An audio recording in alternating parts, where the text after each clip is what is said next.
ਸਤਨਾਮ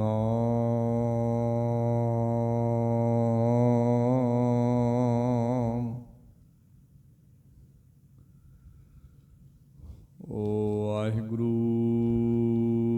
ਸਾਹਿਬ ਜੀ।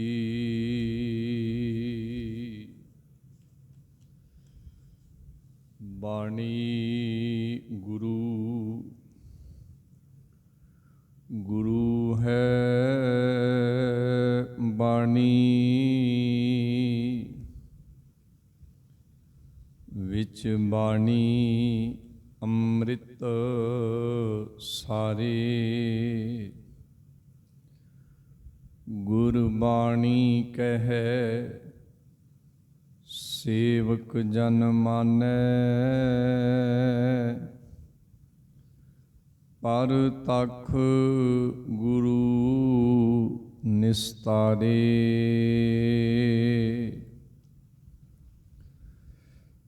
ਸਤਨਾਮ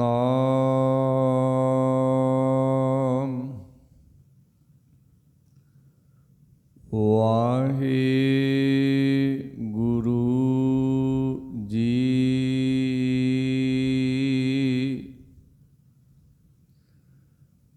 ਸ਼ਲੋਕ ਮਹਿਲਾ ਪਹਿਲਾ।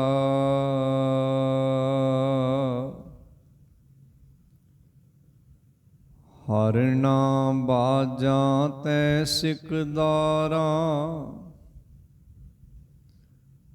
ਇਨਾ ਪੜਿਆ ਨਾਉ।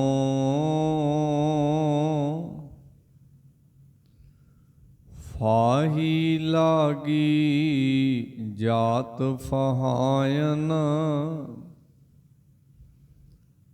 ਅੱਗੇ ਨਾਹੀ ਥਾਉ। ਹਰਣਾ ਬਾਜਾ ਤੈ ਸਿਕਦਾਰਾਂ, ਇਨਾ ਪੜਿਆ ਨਾਉ। ਫਾਹੀ ਲਾਗੀ ਜਾਤ ਫਹਾਇਨ, ਅੱਗੇ ਨਾਹੀ ਥਾਉ। ਸੋ ਪੜਿਆ ਸੋ ਪੰਡਤ ਬੀਨਾ, ਜਿਨੀ ਕਮਾਣਾ ਨਾਉ। ਪਹਿਲੋਂ ਦੇ ਜੜ ਅੰਦਰ ਜੰਮੈ, ਤਾਂ ਉਪਰ ਹੋਵੈ ਛਾਉ। ਰਾਜੇਸ਼ੀ ਮੁਕਾਦਮ ਕੂਤੇ, ਜਾਏ ਜਗਾਇਨ ਬੈਠੇ ਸੂਤੇ। ਚਾਕਰ ਨਹਦਾ ਪਾਇਨ ਖਾਓ, ਰਤ ਪਿਤ ਕੁੱਤਿਓ ਚੱਟ ਜਾਓ। ਜਿੱਥੈ ਜੀਆਂ ਹੋਸੀ ਸਾਰ, ਨੱਕੀ ਵੱਡੀ ਲਾ ਇਤਬਾਰ। ਜਿੱਥੈ ਜੀਆਂ ਹੋਸੀ ਸਾਰ, ਨੱਕੀ ਵੱਡੀ ਲਾ ਇਤਬਾਰ।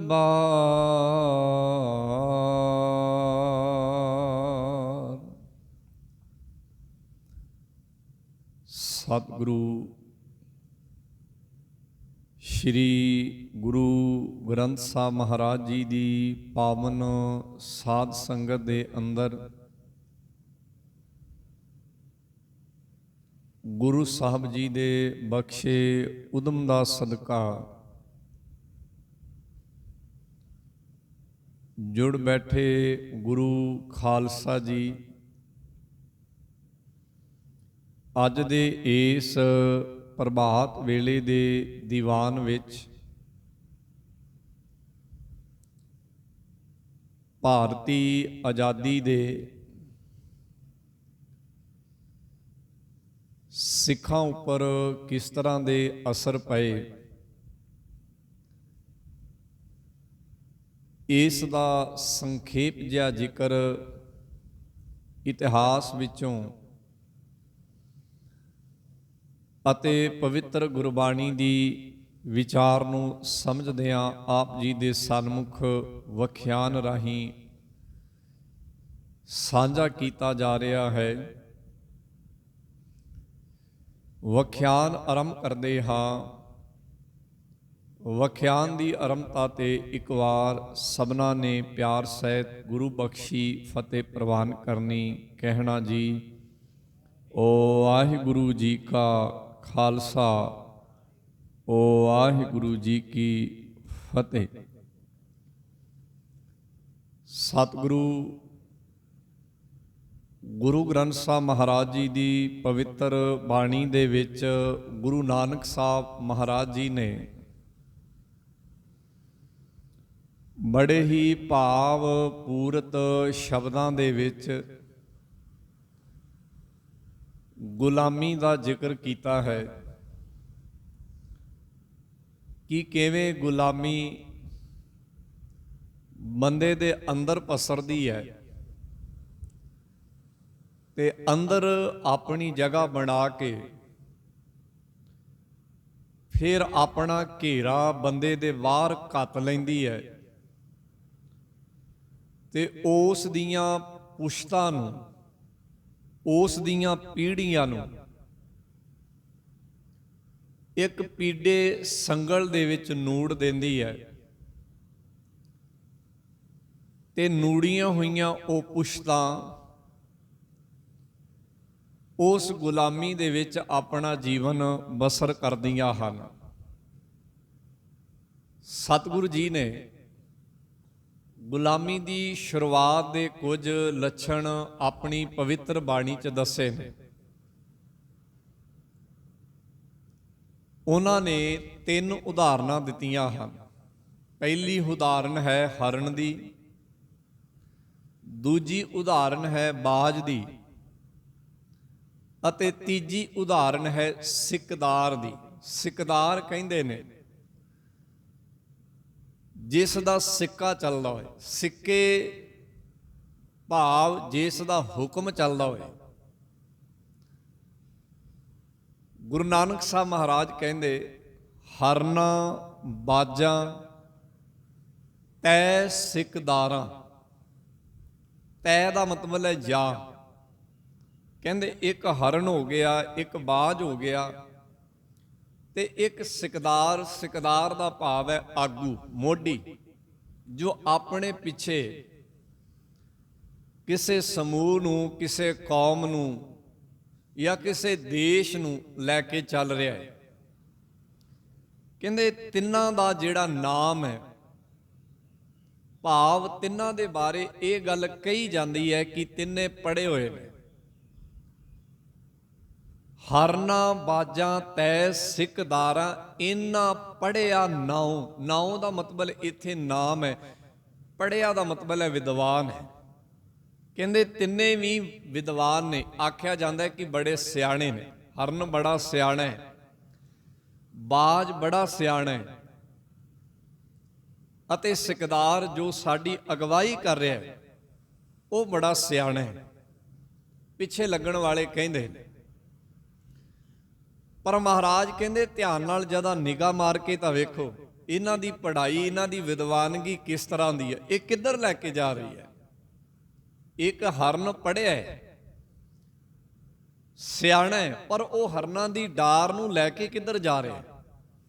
ਇੱਕ ਬਾਜ ਪੜ੍ਹਿਆ ਹੈ, ਸਿਆਣਾ ਹੈ, ਚਲਾਕ ਹੈ, ਉੱਚੀ ਉਡਾਰੀ ਹੈ ਉਹਦੀ, ਉਹ ਆਸਮਾਨਾਂ ਦੇ ਵਿੱਚ ਖੁੱਲੀ ਪਰਵਾਜ਼ ਭਰਦਾ ਹੈ ਪਰ ਉਸ ਪਰਵਾਜ਼ ਨਾਲ, ਉਸ ਉਡਾਰੀ ਨਾਲ ਉਹ ਕਰਦਾ ਕੀ ਹੈ?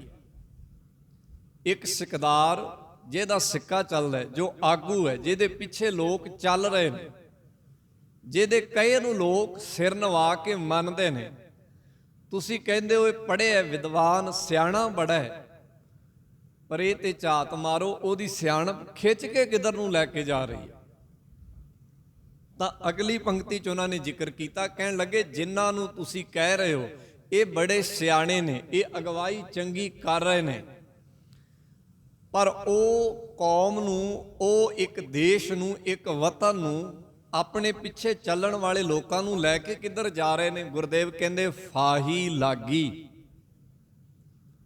ਫਾਹੀ ਵਾਲੇ ਪਾਸੇ ਨੂੰ ਲੈ ਕੇ ਜਾ ਰਹੇ ਨੇ, ਭਾਵ ਗੁਲਾਮੀ ਵਾਲੇ। ਫਾਹੀ ਦਾ ਮਤਲਬ ਹੁੰਦਾ ਹੈ ਗੁਲਾਮੀ। ਫਾਹੀ ਇੱਕ ਯੰਤਰ ਹੈ ਜੋ ਕਿਸਾਨ ਭਰਾ ਆਪਣੇ ਖੇਤਾਂ ਦੇ ਵਿੱਚ ਪਸ਼ੂਆਂ ਅਤੇ ਜੰਗਲੀ ਜਾਨਵਰਾਂ ਤੋਂ ਖੇਤ ਨੂੰ ਬਚਾਉਣ ਲਈ ਵਰਤਦੇ ਸਨ, ਜਿਸ ਵਿੱਚ ਜਾਨਵਰ ਫਸ ਜਾਇਆ ਕਰਦੇ ਸਨ। ਬਾਣੀ 'ਚ ਇਹਦਾ ਕਈ ਥਾਵਾਂ ਤੇ ਜ਼ਿਕਰ ਹੈ। ਗੁਰੂ ਨਾਨਕ ਸਾਹਿਬ ਮਹਾਰਾਜ ਨੇ ਜ਼ਿਕਰ ਕੀਤਾ ਹੈ, ਫਾਹੀ ਸੁਰਤ ਮਲੂਕੀ ਵੇਸ, ਹੋਂ ਠਗਵਾੜਾ ਠੱਗੀ ਦੇਸ।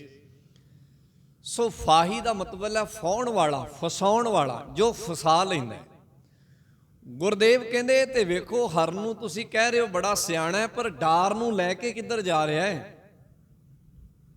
ਇਹ ਤੇ ਫਾਹੀ ਵਾਲੇ ਪਾਸੇ ਲੈ ਕੇ ਜਾ ਰਿਹਾ ਹੈ।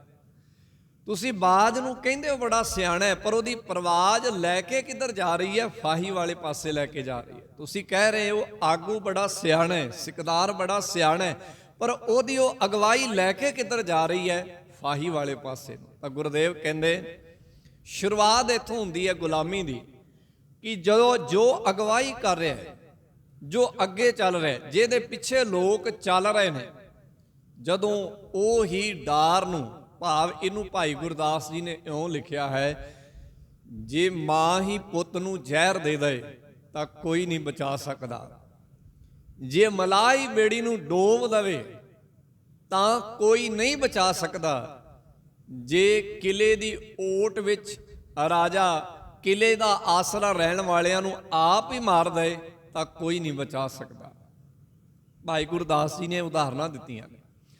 ਕਹਿੰਦੇ ਜਿਸ ਨੇ ਗੁਲਾਮੀ ਵਿੱਚੋਂ ਕੱਢਣਾ, ਜੇ ਉਹ ਹੀ ਗੁਲਾਮੀ ਨੂੰ ਫਾਹ ਦੇਵੇ, ਉਹਦੇ ਵਿੱਚ ਪਾ ਦੇ, ਤਾਂ ਇੱਥੋਂ ਸ਼ੁਰੂਆਤ ਹੁੰਦੀ ਹੈ। ਭਾਵ ਗੁਰੂ ਨਾਨਕ ਸਾਹਿਬ ਸੱਚੇ ਪਾਤਸ਼ਾਹ ਨੇ ਗੁਲਾਮੀ ਦੀ ਸ਼ੁਰੂਆਤ ਆਗੂ ਤੋਂ ਕੀਤੀ ਹੈ, ਕਿ ਪਹਿਲਾਂ ਗੁਲਾਮੀ ਆਗੂ ਦੇ ਵਿੱਚ ਉਤਰਦੀ ਹੈ, ਉਸ ਤੋਂ ਬਾਅਦ ਉਹਦੇ ਪਿੱਛੇ ਚੱਲਣ ਵਾਲਿਆਂ ਦੇ ਵਿੱਚ ਉਹ ਧੀਰੇ ਧੀਰੇ ਪਸਰ ਜਾਂਦੀ ਹੈ, ਧੀਰੇ ਧੀਰੇ ਉਹਦੇ ਵਿੱਚ ਵੜ ਜਾਂਦੀ ਹੈ, ਧੀਰੇ ਧੀਰੇ ਉਹਨਾਂ ਦੇ ਅੰਦਰ ਉਹ ਘਰ ਕਰ ਜਾਂਦੀ ਹੈ। ਉਹਨੂੰ ਉੱਥੋਂ ਕੱਢਣਾ ਬੜਾ ਔਖਾ ਹੋ ਜਾਂਦਾ ਹੈ। ਗੁਰੂ ਨਾਨਕ ਸਾਹਿਬ ਕਹਿੰਦੇ ਹਰਨਾਂ ਬਾਜਾਂ ਤੈ ਸਿਕਦਾਰਾਂ।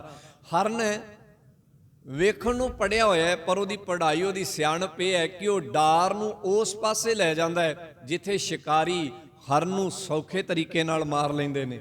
ਬਾਜ ਪੜਿਆ ਹੋਇਆ ਹੈ, ਪਰ ਕਿਸ ਤਰ੍ਹਾਂ ਦਾ ਕਿ ਉਹ ਸ਼ਿਕਾਰੀਆਂ ਲਈ ਕੰਮ ਕਰਦਾ ਹੈ, ਆਪਣੇ ਲਈ ਕੰਮ ਨਹੀਂ ਕਰਦਾ। ਉਹ ਸ਼ਿਕਾਰ ਕਰਦਾ ਹੈ, ਆਪਣੇ ਪੰਜਿਆਂ ਨੂੰ ਵਰਤਦਾ ਹੈ, ਆਪਣੀ ਡਾਰ ਨੂੰ ਵਰਤਦਾ ਹੈ, ਪਰ ਕਿਹਦੇ ਲਈ? ਆਪਣੇ ਲਈ ਨਹੀਂ, ਸ਼ਿਕਾਰੀ ਲਈ ਵਰਤਦਾ ਹੈ। ਉਹ ਫੜ ਫੜ ਕੇ ਸ਼ਿਕਾਰ ਤੇ ਸ਼ਿਕਾਰੀ ਦੀ ਝੋਲੀ 'ਚ ਪਾਈ ਜਾਂਦਾ ਹੈ, ਉਹਦੀ ਗੁਲਾਮੀ ਕਰਦਾ ਹੈ। ਗੁਰਦੇਵ ਕਹਿੰਦੇ ਇਵੇਂ ਸਿਕਦਾਰ ਹੈ, ਜਿਵੇਂ ਦੇ ਹਰਨ ਤੇ ਬਾਜ ਹੋ ਗਏ ਨੇ, ਇਵੇਂ ਦਾ ਸਿਕਦਾਰ ਹੋ ਗਿਆ ਹੈ। ਉਹ ਆਪਣੇ ਪਿੱਛੇ ਚੱਲਣ ਵਾਲਿਆਂ ਨੂੰ ਗੁਲਾਮੀ ਵਾਲੇ ਪਾਸੇ ਲੈ ਕੇ ਜਾ ਰਿਹਾ ਹੈ। ਫਾਹੀ ਲਾਗੀ ਜਾਤ ਫਹਾਇਨ। ਜਾਤ ਦਾ ਮਤਲਬ ਹੈ ਸਮੂਹ। ਆਪਣੇ ਸਮੂਹ ਨੂੰ ਉਹ ਗੁਲਾਮੀ ਵਿੱਚ ਧੱਕ ਦਿੰਦੇ ਨੇ, ਅੱਗੇ ਨਾ ਹੀ ਥਾਉ, ਤੇ ਇਸ ਗੁਲਾਮੀ ਵਿੱਚੋਂ ਕੋਈ ਥਾਂ ਬਾਕੀ ਨਹੀਂ ਰਹਿ ਜਾਂਦਾ।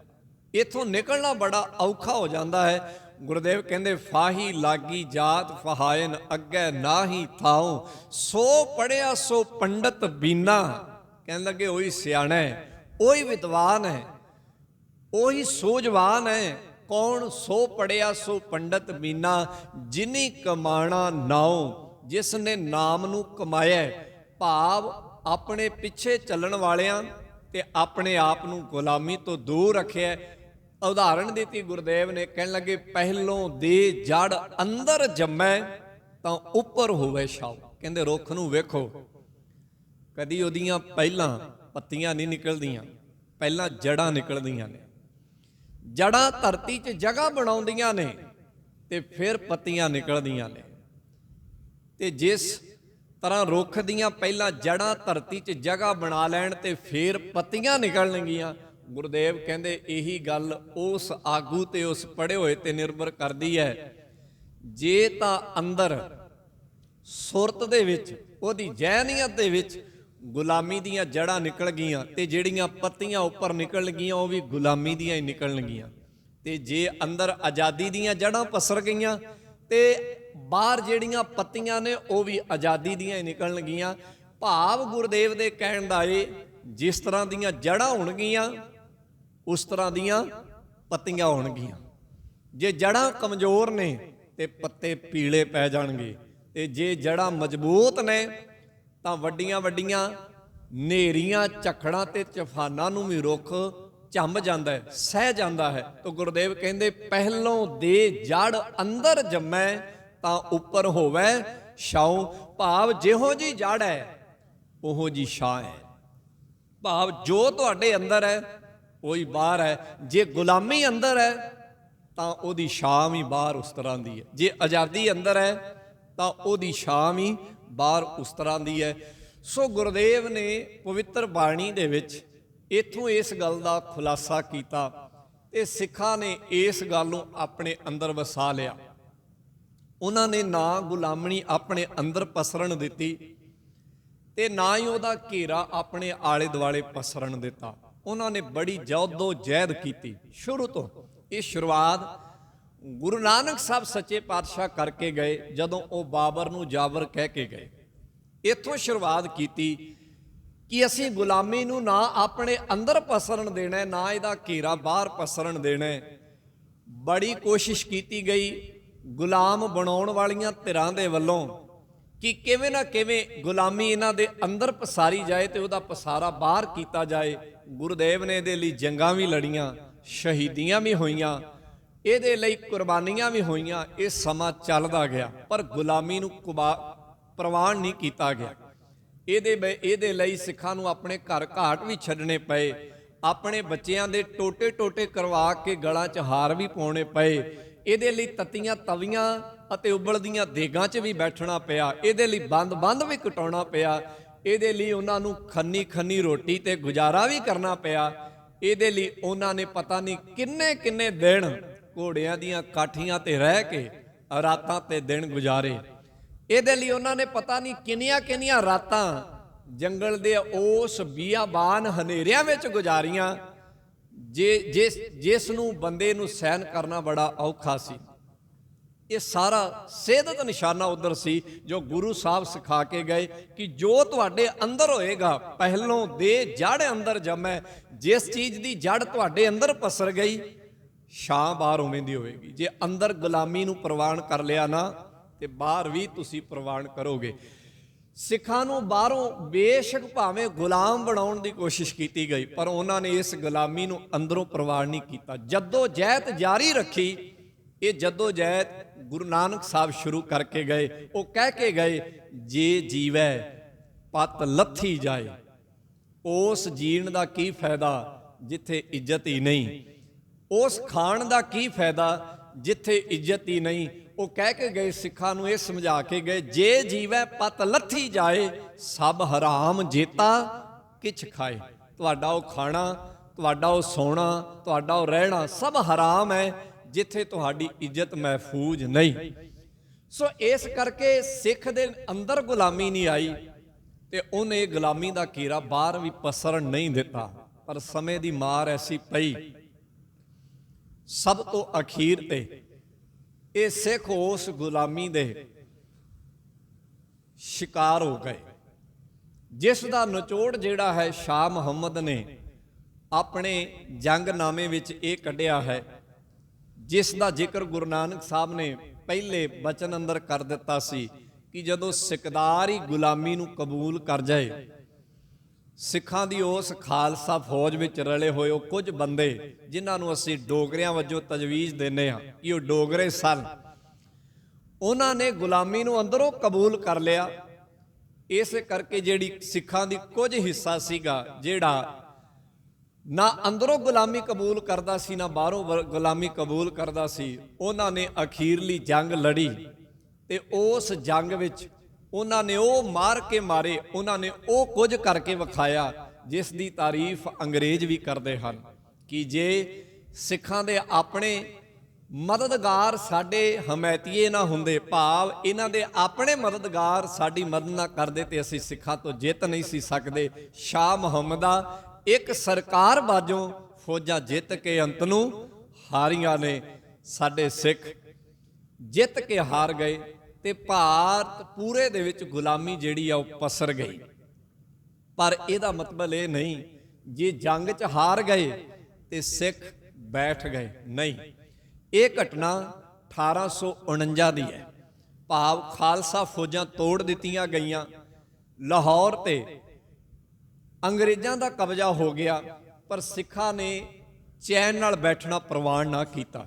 ਹੁਣ ਮੈਂ ਕੁਝ ਉਹ ਇਤਿਹਾਸ ਦੀਆਂ ਘਟਨਾਵਾਂ ਸਾਂਝੀਆਂ ਕਰਾਂਗਾ ਜਿਹੜੀਆਂ 1849 ਤੋਂ ਬਾਅਦ ਇਹ ਗੱਲ ਵੱਲ ਸੇਧਤ ਕਰਦੀਆਂ ਨੇ ਕਿ ਸਾਡੇ ਬਜ਼ੁਰਗਾਂ ਨੇ, ਸਾਡੇ ਸਿੱਖਾਂ ਨੇ, ਇਸ ਗੁਰੂ ਘਰ ਨੇ ਗੁਰੂ ਨਾਨਕ ਸਾਹਿਬ ਦੀ ਉਸ ਸਿੱਖੀ ਨੂੰ ਕਿਵੇਂ ਫਲੀਭੂਤ ਕੀਤਾ। ਉਹਨਾਂ ਨੇ ਨਾ ਗੁਲਾਮੀ ਅੰਦਰੋਂ ਪ੍ਰਵਾਨ ਕੀਤੀ ਅਤੇ ਨਾ ਬਾਹਰੋਂ ਪ੍ਰਵਾਨ ਕੀਤੀ, ਦੋਨਾਂ ਲਈ ਉਹ ਜੱਦੋ ਜਹਿਦ ਕਰਦੇ ਰਹੇ।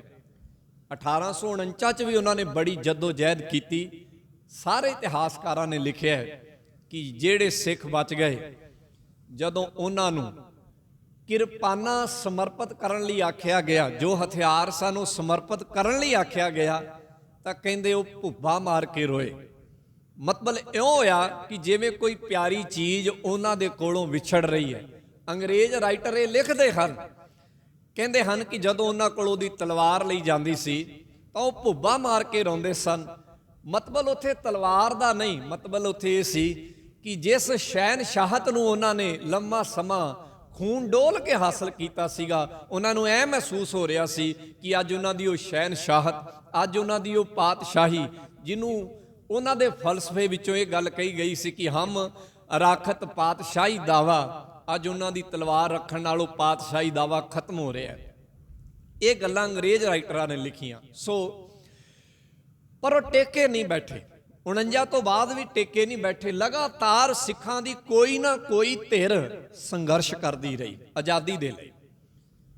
ਆਜ਼ਾਦੀ ਦੇ ਲਈ ਉਹ ਜ਼ੋਰ ਲਾਉਂਦੇ ਰਹੇ ਕਿ ਕਿਸੇ ਨਾ ਕਿਸੇ ਤਰੀਕੇ ਦੇ ਨਾਲ ਇਹਦੇ ਚੋਂ ਬਾਹਰ ਨਿਕਲਿਆ ਜਾਏ, ਇਸ ਸੰਗਲ ਨੂੰ ਤੋੜਿਆ ਜਾਏ। ਸੋ ਪਹਿਲੀ ਘਟਨਾ 1824 ਦੀ ਹੈ। 1824 ਮੈਂ ਤੁਹਾਨੂੰ 1849 ਤੇ ਲੈ ਕੇ ਗਿਆ ਸੀਗਾ, ਪਰ ਮੈਂ ਥੋੜਾ ਜਿਹਾ ਪਿੱਛੇ ਲੈ ਕੇ ਚੱਲਦਾ। ਇਹ ਘਟਨਾ 1824 ਦੀ ਹੈ, ਬਰਮਾ ਦੀ। ਬਰਮਾ ਜੋ ਬੰਗਾਲ ਦੇ ਪਿਛਲੇ ਸਾਈਡ ਇੱਕ ਦੇਸ਼ ਹੈ। ਅੰਗਰੇਜ਼ ਬੰਗਾਲ ਵਿੱਚੋਂ ਸ਼ੁਰੂ ਹੋਏ ਸਨ, ਉਹਨਾਂ ਨੇ ਬੰਗਾਲ ਨੂੰ ਜਿੱਤਿਆ, ਬਿਹਾਰ ਨੂੰ ਜਿੱਤਿਆ, ਪੂਰਾ ਦੱਖਣ ਭਾਰਤ ਉਹ ਸਾਰਾ ਜਿੱਤ ਕੇ ਉਹ ਅਖੀਰ ਤੇ ਪੰਜਾਬ ਵੱਲ ਵਧੇ। ਇਸੇ ਹੀ ਚਾਲ ਵਿੱਚ ਜਦੋਂ 1824 ਚੋਂ ਬਰਮਾ ਵੱਲ ਗਏ ਤਾਂ ਉਹਨਾਂ ਦੀ ਫੌਜ ਵਿੱਚ ਜਿਹੜੀ ਟੁਕੜੀ ਉਹਨਾਂ ਨੇ ਬਰਮਾ ਨੂੰ ਜਿੱਤਣ ਦੇ ਲਈ ਭੇਜੀ ਸੀ, ਉਸ ਟੁਕੜੀ ਦੇ ਵਿੱਚ, ਉਸ ਫੌਜ ਵਿੱਚ ਬਹੁ ਗਿਣਤੀ ਸਿੱਖ ਸਨ। ਇਹ ਉਹ ਸਿੱਖ ਸਨ ਜਿਹੜੇ ਬਿਹਾਰ ਦੇ, ਬੰਗਾਲ ਦੇ ਤੇ ਅਸਾਮ ਦੇ ਇਲਾਕੇ ਦੇ ਸਿੱਖ ਸਨ। ਇਹਦੇ 'ਚ ਪੰਜਾਬ ਵਾਲੇ ਸਿੱਖ ਨਹੀਂ ਸਨ। ਜਦੋਂ ਅੰਗਰੇਜ਼ਾਂ ਨੇ ਹੁਕਮ ਕੀਤਾ ਕਿ ਤੁਸੀਂ ਬਰਮਾ ਨੂੰ ਜਿੱਤਣਾ ਹੈ, ਉੱਥੇ ਕਬਜ਼ਾ ਕਰਨਾ ਹੈ, ਤਾਂ ਇਸ ਟੁਕੜੀ ਨੇ 1824 ਦੇ ਵਿੱਚ ਅੰਗਰੇਜ਼ਾਂ ਦੇ ਖਿਲਾਫ, ਹਾਲਾਂਕਿ ਉਹਨਾਂ ਕੋਲੋਂ ਤਨਖਾਹ ਲੈਂਦੇ ਸਨ, ਉਹਨਾਂ ਦੀ ਫੌਜ 'ਚ ਕੰਮ ਕਰਦੇ ਸਨ, ਪਰ ਜਿਹੜੀ ਗੱਲ ਮੈਂ, ਜਿਹੜਾ ਨੁਕਤਾ ਤੁਹਾਡੇ ਨਾਲ ਸਾਂਝਾ ਕੀਤਾ, ਜਦੋਂ ਉਹਨਾਂ ਨੂੰ ਸਮਝ ਲੱਗੀ ਕਿ ਇਹ ਅੰਗਰੇਜ਼ ਸਾਨੂੰ ਲੈ ਕੇ ਕਿਸ ਪਾਸੇ ਨੂੰ ਜਾ ਰਹੇ ਹਨ, ਤਾਂ ਕਹਿੰਦੇ ਹਨ ਕਿ ਉਹਨਾਂ ਨੇ ਬਗਾਵਤ ਕਰ ਦਿੱਤੀ। ਭਾਵ ਜਿਨ੍ਹਾਂ ਲਈ ਉਹ ਲੜਨ ਆਏ ਸਨ, ਭਾਵ ਅਸੀਂ ਤੇ ਇੱਕ ਗੱਲ ਹੀ ਪੜ੍ਹ ਕੇ ਪੋਚਾ ਫੇਰਦੇ ਨੇ ਆ ਕਿ 1857 'ਚ ਇੱਕ ਵਿਦਰੋਹ ਹੋਇਆ ਤੇ ਪੂਰੀਆਂ ਕਿਤਾਬਾਂ 'ਚ ਇਹ ਗੱਲ ਪੜ੍ਹਾਈ ਜਾਂਦੀ ਹੈ, ਪਰ ਵਿਦਰੋਹ ਕਿੱਥੋਂ ਸ਼ੁਰੂ ਹੋਇਆ? 1824 'ਚ ਉਸ ਸਿੱਖਾਂ ਦੀ ਫੌਜੀ ਟੁਕੜੀ ਨੇ ਵਿਦਰੋਹ ਕੀਤਾ। ਉਹਦੇ ਬਦਲੇ ਮਿਲਿਆ ਕੀ? ਉਹਦੇ ਵਿੱਚ ਲਗਭਗ ਕਹਿੰਦੇ ਹਨ 800 ਦੇ ਕਰੀਬ ਸਿੱਖ ਫੌਜੀ ਸਨ। ਉਹ ਸਾਰੇ ਦੇ ਸਾਰੇ ਉਹਨਾਂ ਨੇ ਘੇਰ ਲਏ। ਬਰਮਾ ਨੂੰ ਜਾਂਦਿਆਂ ਹੋਇਆ ਅੰਗਰੇਜ਼ਾਂ ਦੀ ਬਾਕੀ ਫੌਜ ਨੇ ਘੇਰ ਲਏ। ਬਾਕੀ ਫੌਜ ਨੇ ਘੇਰ ਕੇ ਉਹਨਾਂ ਵਿੱਚੋਂ ਕੁਝ ਨੂੰ ਤਾਂ ਜਿਹੜਾ ਹੈ ਉਹ ਤੋਪਾਂ ਦੇ ਅੱਗੇ ਉਡਾ ਦਿੱਤਾ ਤੇ ਕੁਝ ਜਿਹੜੇ ਹਨ ਵਿੱਚੋਂ ਨਿਕਲੇ ਕਿ ਆਪਾਂ ਨਿਕਲ ਕੇ ਸਾਈਡ ਤੋਂ ਹੋ ਕੇ ਹਮਲਾ ਕਰਾਂਗੇ। ਪਰ ਜਦੋਂ ਉਹ ਹੁਗਲੀ ਨਦੀ ਪਾਰ ਕਰਨ ਲੱਗੇ ਤੇ ਹੁਗਲੀ ਨਦੀ ਜਿਹੜੀ ਉੱਥੇ ਬਰਮਾ ਦੇ ਵਿੱਚ ਵਗਦੀ ਹੈ ਉਹਦੀ ਭੇਟ ਚੜ੍ਹ ਗਏ ਤੇ ਸਾਰੇ ਦੇ ਸਾਰੇ ਮਾਰੇ ਗਏ। ਇਹ ਘਟਨਾ 1724 ਦੀ ਹੈ। ਹਾਲਾਂਕਿ ਉਹ ਪੰਜਾਬ ਤੋਂ ਕਿਤੇ ਦੂਰ ਬੈਠੇ ਸਨ, ਪੰਜਾਬ ਤੋਂ ਦੂਰ ਬੈਠੇ ਸਨ। ਹਾਲਾਂਕਿ ਪੰਜਾਬ 'ਚ ਉਸ ਵੇਲੇ ਖਾਲਸਾ ਰਾਜ ਸੀ। ਸੋ ਅੰਗਰੇਜ਼ਾਂ ਨੇ ਕਿਉਂ ਸਿੱਖਾਂ ਦੀ ਉਸ ਟੁਕੜੀ ਨੂੰ ਮਾਰਿਆ? ਉਹਨਾਂ ਨੂੰ ਇੱਕ ਖਦਸ਼ਾ ਸੀ ਕਿ ਕਿਤੇ ਇਹ ਤਾਰਾਂ ਪੰਜਾਬ ਨਾਲ ਜੁੜ ਗਈਆਂ ਤੇ ਸਾਡੇ ਵਾਸਤੇ ਬੜਾ ਔਖਾ ਹੋ ਜਾਣਾ ਹੈ। ਸੋ ਉੱਥੋਂ ਇਹ ਅੰਗਰੇਜ਼ਾਂ ਦੀ ਗੁਲਾਮੀ ਕਬੂਲ ਨਾ ਕਰਨ ਦਾ ਵਿਦਰੋਹ ਸ਼ੁਰੂ ਹੋਇਆ। ਉਸ ਤੋਂ ਬਾਅਦ 1824 ਤੋਂ ਬਾਅਦ ਇੱਕ ਘਟਨਾ ਹੋਰ ਘਟਦੀ ਹੈ। 1824 ਦੇ ਵਿੱਚ ਹੀ ਦਿੱਲੀ ਦੇ ਇਲਾਕੇ ਦੇ ਵਿੱਚ ਇੱਕ ਇਲਾਕਾ ਹੈ ਜਿਸ ਨੂੰ ਜਿਹੜਾ ਇਤਿਹਾਸ ਵਿੱਚ ਕੁੰਜਾ ਆਖਿਆ ਜਾਂਦਾ ਹੈ। ਦਿੱਲੀ ਦੇ ਲਾਗੇ ਪਰੇ ਤੁਸੀਂ ਰੁੜਕੀ ਸੁਣਿਆ, ਜਿੱਥੇ ਉਹਦੇ ਲਾਗੇ ਇੱਕ ਪਿੰਡ ਹੈ ਕੁੰਜਾ। ਉੱਥੋਂ ਦਾ ਇੱਕ ਬੰਦਾ ਹੋਇਆ, ਉਹਦਾ ਨਾਮ ਹੈ ਕਲਵਾ। ਵੈਸੇ ਉਹ ਇੱਕ ਧਾੜਵੀ ਸੀਗਾ, ਡਾਕੂ ਸੀਗਾ, ਪਰ ਉਹਨੇ ਇੱਕ ਲਹਿਰ ਸ਼ੁਰੂ ਕੀਤੀ। ਇਤਿਹਾਸ ਕਹਿੰਦਾ ਹੈ ਇਹ ਗੁੱਜਰ ਪਰਿਵਾਰ ਚੋਂ ਸੀਗਾ ਤੇ ਇਹਨਾਂ ਦੇ ਜਿਹੜੇ ਵੱਡੇ ਵਡੇਰੇ ਸਨ ਉਹ ਗੁਰੂ ਨਾਨਕ ਸਾਹਿਬ ਮਹਾਰਾਜ ਦੇ ਸ਼ਰਧਾਲੂ ਸਨ। ਭਾਵ ਗੁਰੂ ਸਾਹਿਬ ਦੀ ਸਿੱਖੀ ਸੇਵਕੀ ਇਹਨਾਂ ਦੇ ਪਰਿਵਾਰ 'ਚ ਸੀਗੀ। ਉਸੇ ਪਰਿਵਾਰ ਵਿੱਚੋਂ ਇਹਨਾਂ ਦੇ ਘਰੇ ਵੀ ਗੁਰੂ ਮਹਾਰਾਜ ਗਏ ਹਨ ਜਦੋਂ ਉਸ ਇਲਾਕੇ 'ਚ ਗਏ ਹਨ। ਭਾਵ ਯੂਪੀ ਦੇ ਇਲਾਕੇ ਵਿੱਚ ਜਦੋਂ ਗੁਰੂ ਨਾਨਕ ਸਾਹਿਬ ਜੀ ਨੇ ਤੀਰਥ ਰਟਨ ਕੀਤਾ। ਭਾਵ ਇਹ ਉਹੀ ਗੱਲ ਹੈ ਜਿਹੜੀ ਆਪਾਂ ਬਾਕੀ ਇਤਿਹਾਸਕ ਘਟਨਾਵਾਂ ਵਿੱਚੋਂ ਪੜ੍ਹਦੇ ਹਾਂ। ਜਿਵੇਂ ਅਸੀਂ ਗੁਰੂ ਤੇਗ ਬਹਾਦਰ ਮਹਾਰਾਜ ਵੇਲੇ ਅਸੀਂ ਜ਼ਿਕਰ ਪੜ੍ਹਦੇ ਹਾਂ ਕਿ ਪੰਡਤਾਂ ਦਾ ਇੱਕ ਵਫਦ ਜਿਹੜਾ ਹੈ ਗੁਰੂ ਘਰ 'ਚ ਪਹੁੰਚਦਾ ਹੈ ਤੇ ਜੋ ਉਸ ਵਫਦ ਦੀ ਅਗਵਾਈ ਕਰਦਾ ਹੈ ਉਹ ਕੌਣ ਹੈ? ਉਹੀ ਬੰਦਾ ਹੈ ਜਿਸ ਦੇ ਵੱਡੇ ਵਡੇਰਿਆਂ ਨੂੰ ਗੁਰੂ ਨਾਨਕ ਸਾਹਿਬ ਮਹਾਰਾਜ ਕਸ਼ਮੀਰ 'ਚ ਮਿਲਦੇ ਹਨ, ਮਟਨ ਵਿੱਚ ਮਿਲਦੇ ਹਨ। ਖੈਰ, ਮੈਂ ਜਿਹੜੀ ਗੱਲ ਤੁਹਾਡੇ ਨਾਲ ਸਾਂਝੀ ਕਰਨ ਲੱਗਾ, ਉਸ ਕਲਵੇ ਨੇ ਕੀ ਕੀਤਾ ਜਦੋਂ ਦਿੱਲੀ ਦੇ ਬਿਲਕੁਲ ਨੇੜੇ ਆ ਗਏ। ਇਹ ਵੀ 24 ਦੀ ਘਟਨਾ ਹੈ। 24 ਵਿੱਚ ਅੰਗਰੇਜ਼ ਇੱਥੇ ਆ ਗਏ ਸਨ। ਉਹਨਾਂ ਦਾ ਦਬਦਬਾ ਹੋ ਗਿਆ ਸੀ ਦਿੱਲੀ ਦੇ ਵਿੱਚ, ਦਰਬਾਰ ਵਿੱਚ। ਉਹਨੇ ਕੁਝ ਬੰਦਿਆਂ ਨੂੰ ਆਪਣੇ ਨਾਲ ਜੋੜਿਆ ਤੇ ਵਿਦਰੋਹ ਸ਼ੁਰੂ ਕੀਤਾ। ਵਿਦਰੋਹ ਕੀ ਸ਼ੁਰੂ ਕੀਤਾ ਕਿ ਉਹਨੇ ਜਿਹੜੇ ਅੰਗਰੇਜ਼ ਅਫਸਰ ਸਨ, ਕਿਉਂਕਿ ਫੌਜੀ ਜਿਹੜੇ ਸਨ ਬਹੁਤੇ ਭਾਰਤ ਦੇ ਲੋਕ ਹੀ ਸਨ, ਜਿਹੜੇ ਅਗਵਾਈ ਕਰਦੇ ਸਨ ਉਹ ਅੰਗਰੇਜ਼ ਸਨ, ਜਿਹੜੇ ਥੱਲੇ ਕੰਮ ਕਰਦੇ ਸਨ ਲੜਾਕੇ ਫੌਜੀ ਉਹ ਜ਼ਿਆਦਾ ਭਾਰਤ ਦੇ ਲੋਕ ਸਨ। ਇਸ ਕਲਵੇ ਨੇ ਕੀ ਕੀਤਾ ਕਿ ਉਹਨਾਂ ਦੀਆਂ ਕੋਠੀਆਂ ਜਿੱਥੇ ਰਹਿਸ਼ਾਂ ਸਨ ਉੱਥੇ ਛਾਪੇ ਮਾਰਨੇ। ਛਾਪੇ ਮਾਰ ਕੇ ਉਹਨਾਂ ਅੰਗਰੇਜ਼ ਅਫਸਰਾਂ ਦਾ ਬੜੇ ਗੁਪਤ ਤਰੀਕੇ ਦੇ ਨਾਲ ਕਤਲ ਕਰਨਾ ਸ਼ੁਰੂ ਕਰ ਦਿੱਤਾ। ਭਾਵ ਉਹਨੇ ਆਈਡੀਆ ਲਾਇਆ, ਉਹਨੇ ਦਿਮਾਗ ਦੌੜਾਇਆ ਕਿ ਜੇ ਇਹਨਾਂ ਦੇ ਮੁਖੀ ਮਰ ਜਾਣ ਤੇ ਜਿਹੜੇ ਥੱਲੇ ਫੌਜ ਆ ਉਹ ਤੇ ਭਾਰਤ ਦੀ ਹੈ ਤੇ ਇਸ ਕਰਕੇ ਭਾਰਤ ਨੂੰ ਇਸ ਆਜ਼ਾਦੀ ਦੇ ਸੰਗਲ ਚੋਂ ਕੱਢਿਆ ਜਾ ਸਕਦਾ। ਹੁਣ ਜਿਹੜਾ ਇੱਥੇ ਨੁਕਤਾ ਹੈ, ਜਿਹੜੇ ਬੰਦੇ ਉਹਦੇ ਨਾਲ ਤੁਰੇ ਉਹਨਾਂ ਵਿੱਚੋਂ ਕਹਿੰਦੇ ਹਨ ਬਹੁਤੇ ਸਿੱਖ ਸਨ, ਪਰ ਇਹ ਕੰਮ ਜ਼ਿਆਦਾ ਚਿਰ ਨਾ ਚੱਲ ਸਕਿਆ। ਕਿਸੇ ਨੇ ਸੂਹ ਦੇ ਦਿੱਤੀ ਤੇ ਜਦੋਂ ਸੂਹ ਦੇ ਦਿੱਤੀ ਤੇ ਉਹ ਕਿਸੇ ਵਾਰਦਾਤ ਵਿੱਚ ਫੜਿਆ ਗਿਆ। ਜਿਹੜੇ ਬੰਦੇ ਉਹਦੇ ਨਾਲ ਫੜੇ ਗਏ ਉਹਨਾਂ ਚੋਂ 92 ਸਿੱਖ ਸਨ। ਇਹ ਘਟਨਾ ਵੀ 1824 ਦੀ ਹੈ। 92 ਬੰਦੇ ਨਾਲ ਸਿੱਖ ਸਨ ਉਹਦੇ, ਜਿਹੜੇ ਇਸ ਕੰਮ 'ਚ ਤੁਰੇ ਸਨ ਨਾਲ। ਇਹਨੂੰ ਕੀ ਕਹੋਗੇ?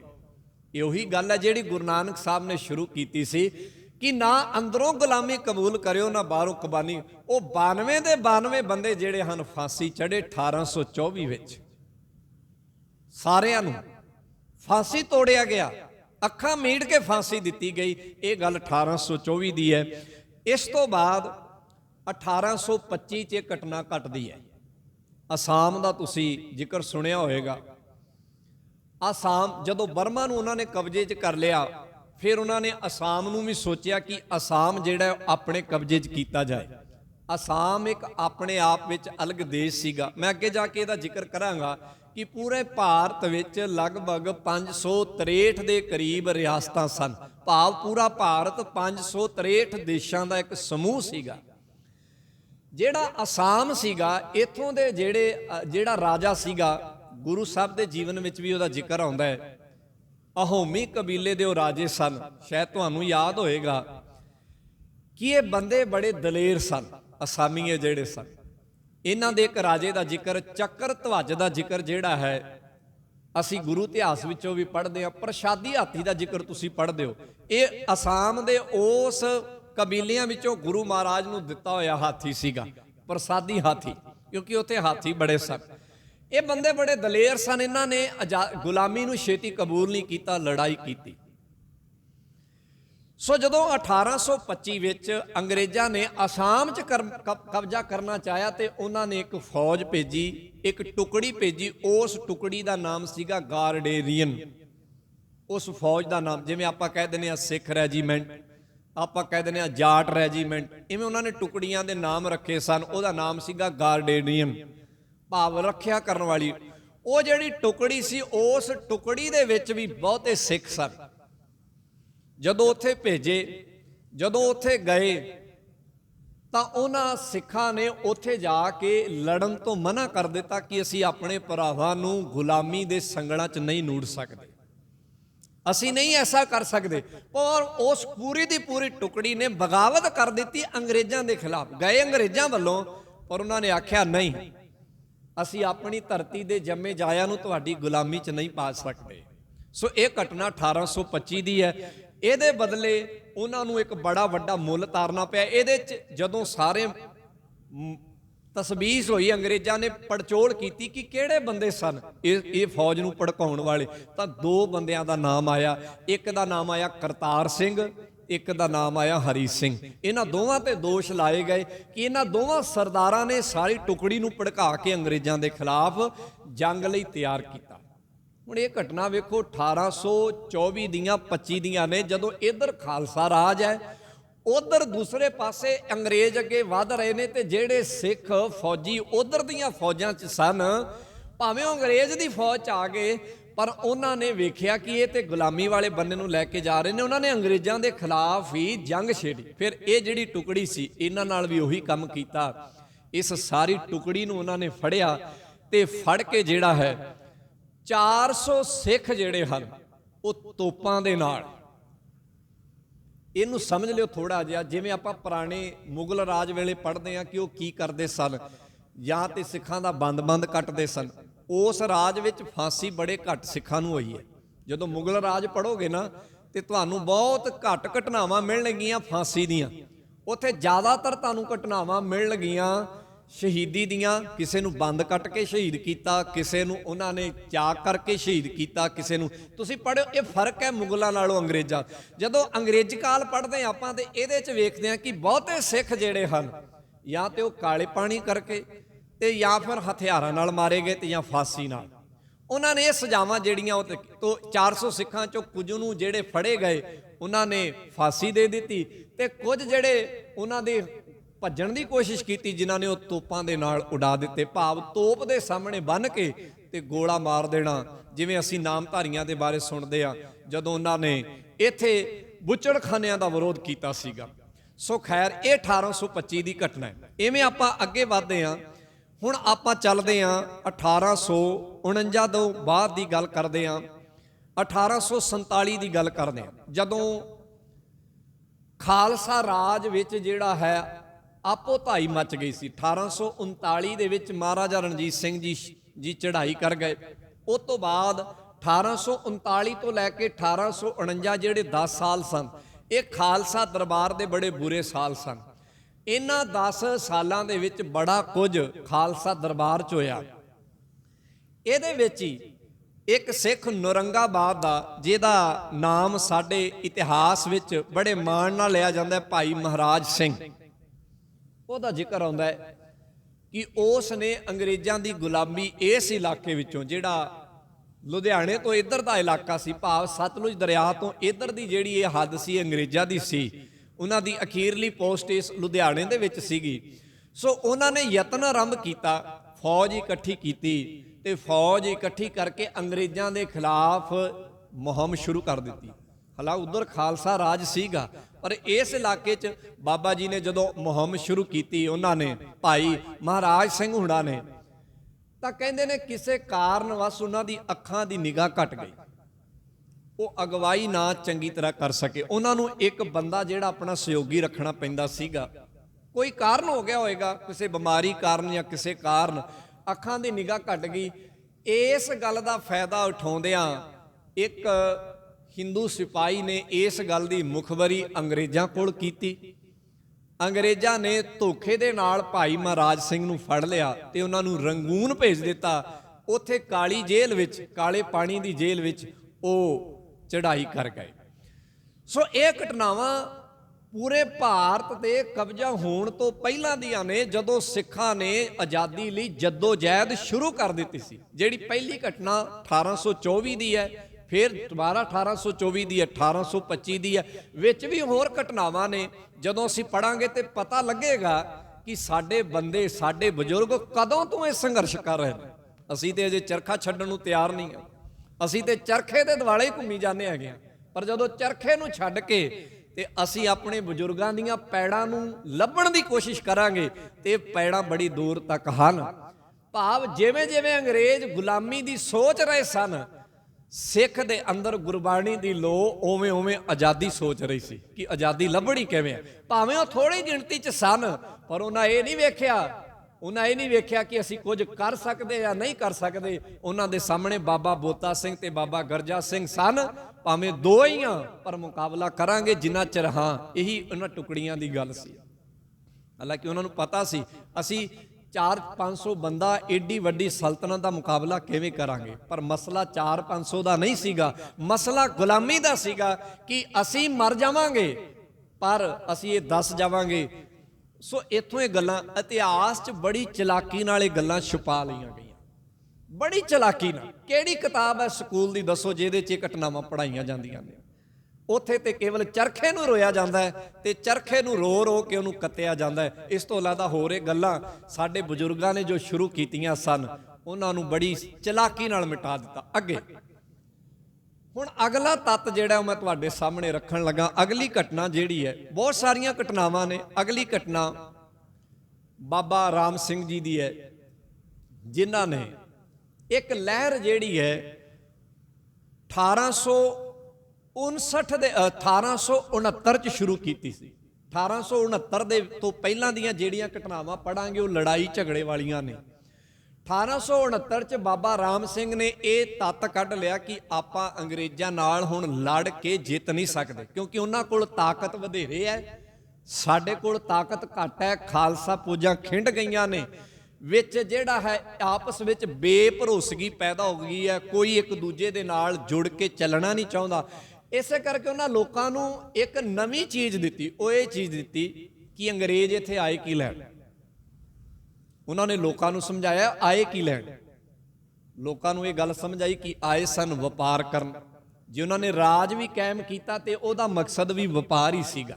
ਪਹਿਲਾਂ ਉਹਨਾਂ ਨੂੰ ਕਿਸੇ ਕੋਲੋਂ ਹੁਕਮ ਲੈ ਕੇ ਵਪਾਰ ਕਰਨਾ ਪੈਂਦਾ ਸੀ। ਜਿਹੜੇ ਭਾਰਤ ਦੇ 563 ਰਾਜੇ ਸਨ, ਉਹ ਹਮੇਸ਼ਾ ਲੜਦੇ ਝਗੜਦੇ ਰਹਿੰਦੇ ਸਨ। ਇਸੇ ਕਰਕੇ ਅੰਗਰੇਜ਼ਾਂ ਦਾ ਵਪਾਰਕ ਨੁਕਸਾਨ ਬੜਾ ਹੁੰਦਾ ਸੀਗਾ, ਉਹਨਾਂ ਨੂੰ ਪਰੇਸ਼ਾਨੀ ਬੜੀ ਆਉਂਦੀ ਸੀ। ਹੁਣ 2 ਰਾਜੇ ਆਪਸ ਵਿੱਚ ਲੜ ਪਏ, ਇੱਕ ਨੇ ਦੂਜੇ ਤੇ ਕਬਜ਼ਾ ਕਰ ਲਿਆ, ਉਹਨਾਂ ਦਾ ਨੁਕਸਾਨ ਹੁੰਦਾ ਸੀਗਾ। ਇਸੇ ਕਰਕੇ ਉਹਨਾਂ ਸੋਚਿਆ ਪਹਿਲਾਂ ਇਹਨਾਂ ਸਾਰਿਆਂ ਨੂੰ ਕਬਜ਼ੇ 'ਚ ਕਰੋ ਤੇ ਫਿਰ ਵਪਾਰ ਕਰੋ। ਮਸਲਾ ਉਹਨਾਂ ਦਾ ਵਪਾਰ ਸੀਗਾ। ਇੱਥੋਂ ਦਾ ਕੱਚਾ ਸਮਾਨ ਲੈਂਦੇ ਸਨ, ਆਪਣੇ ਕਾਰਖਾਨਿਆਂ 'ਚ ਤਿਆਰ ਕਰਦੇ ਸਨ, ਇੱਥੇ ਵੀ ਵੇਚਦੇ ਸਨ ਤੇ ਜਿੱਥੇ ਜਿੱਥੇ ਉਹਨਾਂ ਦੀਆਂ ਮੰਡੀਆਂ ਸਨ ਉੱਥੇ ਵੇਚਦੇ ਸਨ। ਬਾਬਾ ਜੀ ਨੇ ਆਖਿਆ, ਬਾਬਾ ਰਾਮ ਸਿੰਘ ਨੇ ਆਖਿਆ, ਇੱਕ ਕੰਮ ਕਰੋ, ਜੋ ਸਮਾਨ ਇਹ ਤਿਆਰ ਕਰਦੇ ਨੇ ਤੁਸੀਂ ਭੁੱਖੇ ਰਹਿ ਜਾਓ, ਨੰਗੇ ਰਹਿ ਜਾਓ, ਕੁਝ ਰਹਿ ਜਾਓ, ਇਹਨਾਂ ਦਾ ਸਮਾਨ ਨਾ ਲਓ, ਖਰੀਦੋ ਹੀ ਨਾ। ਜੇ ਕਿਤੇ ਸਾਰਾ ਭਾਰਤ ਉਸ ਵਕਤ ਬਾਬਾ ਜੀ ਦੀ ਇਸ ਗੱਲ ਨੂੰ ਮੰਨ ਲੈਂਦਾ, ਬਾਬਾ ਰਾਮ ਸਿੰਘ ਜੀ ਦੀ, ਕਿ ਉਹਨਾਂ ਦੀ ਬਣੀ ਹੋਈ ਕੋਈ ਚੀਜ਼ ਨਾ ਲੈਂਦੇ। ਪਹਿਲਾਂ ਵੀ ਮਾੜੇ ਦਿਨ ਸਾਡੇ ਬਜ਼ੁਰਗਾਂ ਨੇ, ਇੱਥੋਂ ਦੇ ਲੋਕਾਂ ਨੇ ਦੇਖੇ ਹਨ, ਪਰ ਪੰਜਾਬ ਵਿੱਚੋਂ ਇਸ ਗੱਲ ਨੂੰ ਹੁੰਗਾਰਾ ਮਿਲਿਆ। ਪਰ ਪੰਜਾਬ ਨੂੰ ਛੱਡ ਕੇ ਜਿਹੜਾ ਬਾਕੀ ਭਾਰਤ ਸੀਗਾ, ਉਹਦੇ ਵਿੱਚੋਂ ਹੁੰਗਾਰਾ ਨਾ ਮਿਲਿਆ। ਉਹਦੇ ਕਈ ਕਾਰਨ ਸਨ। ਇੱਕ ਜਾਤ ਪਾਤ ਵੀ ਕਾਰਨ ਸੀਗਾ, ਹੋਰ ਕਈ ਕਾਰਨ ਸਨ। ਇੱਕ ਗੁਲਾਮੀ ਜਿਹੜੀ ਹੈ ਉਹ ਕਾਰਨ ਸੀਗਾ। ਤਾਂ ਇਸ ਕਰਕੇ ਬਾਬਾ ਜੀ ਦੀ ਬਣਾਈ ਹੋਈ ਇਹ ਲਹਿਰ ਜਿਹੜੀ ਹੈ ਉਹ ਜ਼ਿਆਦਾ ਚੱਲ ਨਾ ਸਕੀ, ਪਰ ਇਹ ਕਦਮ ਬੜਾ ਵਧੀਆ ਸੀ। ਜੇ ਉਸ ਵਕਤ ਪੂਰਾ ਭਾਰਤ ਇਸ ਗੱਲ ਦੇ ਨਾਲ ਸਹਿਮਤ ਹੋ ਜਾਂਦਾ ਤੇ ਅੰਗਰੇਜ਼ਾਂ ਦੇ ਕਾਰਖਾਨੇ ਧੜਮ ਕਰਕੇ ਡਿੱਗ ਪੈਣੇ ਸਨ। ਨਾ ਉਹਨਾਂ ਦਾ ਨਮਕ ਖਰੀਦਦੇ। ਇਹੀ ਪਲਾਨ ਤੇ ਬਾਅਦਾਂ 'ਚ ਮਹਾਤਮਾ ਗਾਂਧੀ ਨੇ ਦਿੱਤਾ ਸੀਗਾ। ਇਹੀ ਪਲਾਨ ਸੀਗਾ ਜਿਹਦੇ ਮਗਰ, ਜਿਹਨੂੰ ਉਹ ਅਸਹਿਯੋਗ ਅੰਦੋਲਨ ਕਹਿੰਦੇ ਸਨ, ਪਰ ਲੋਕ ਉੱਥੇ ਮਗਰ ਹੋ ਤੁਰੇ। ਮਸਲਾ ਕਾਹਦਾ?